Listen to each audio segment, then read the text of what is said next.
ആ അപ്പൊ ഗൈസ് ഇതേ നോക്കിക്കേ, നമ്മൾ രാവിലെ എഴുന്നേറ്റ് ഇപ്പൊ സമയം ഇവിടെ 6 മണി ആയതേ ഉള്ളൂ. വേണ്ടൊരു വരാല് നമ്മുടെ മുറ്റത്ത് കിടക്കുന്നു. ഇത് നമ്മൾ ഇന്നലെ പിടിച്ച വരാലാണോന്ന് അറിയത്തില്ല, എന്താണെന്നുണ്ട് ഇവിടെ ഈ വെള്ളത്തിൽ കിടപ്പുണ്ട് കേട്ടോ. ഞാൻ ഓൾറെഡി ടാങ്ക് ആണെങ്കിൽ എന്താ പറയുന്നത്, നമ്മൾ ഇന്നലെ അപ്പൂസ് പിടിച്ച വരാലിനെ നമ്മൾ ഇന്നലെ ടാങ്കിൽ ഇട്ടായിരുന്നു.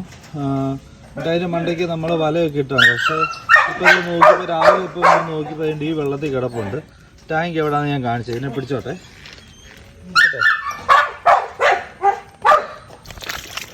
ജീവനുണ്ട് ഗൈസ്. ഇത് നമ്മുടെ ഇന്നലെ പിടിച്ചത് തന്നെയാണ് കേട്ടോ. പക്ഷേ ഇത് ഇന്നലെ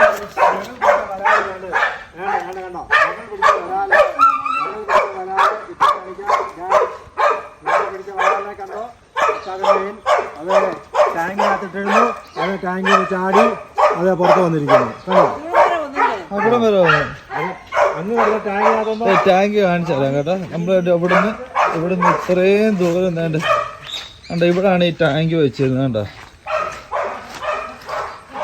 ഈ ടാങ്കിൻ്റെ അകത്ത് വന്ന് ഇത് അവിടം വരെ വന്നു. ഇത് പക്ഷേ ഇതൊന്നും ഗ്യാപ്പ് വീണിട്ടില്ല, ചാടാനുള്ള യാതൊരു ഇതുമില്ല. പക്ഷേ ഇതവിടെ ഇതെങ്ങനെ വന്നു എന്ന് എനിക്കറിയാം. പക്ഷേ ചിലപ്പോൾ നമ്മൾ പിടിച്ച് ഈ വലയിടുന്നതിന് മുമ്പ് ഇത് ചാടി രക്ഷപ്പെട്ടതായിരിക്കണം. പക്ഷെ ഇത്രയും നേരമായിട്ടത് ചത്തില്ല എന്നുള്ളതാണ് അതിൻ്റെ ഒരു ഇത് കേട്ടോ. എന്തായാലും നമുക്ക് ഇതിനെ അതിൻ്റെ അകത്തിടാം. ഓക്കെ.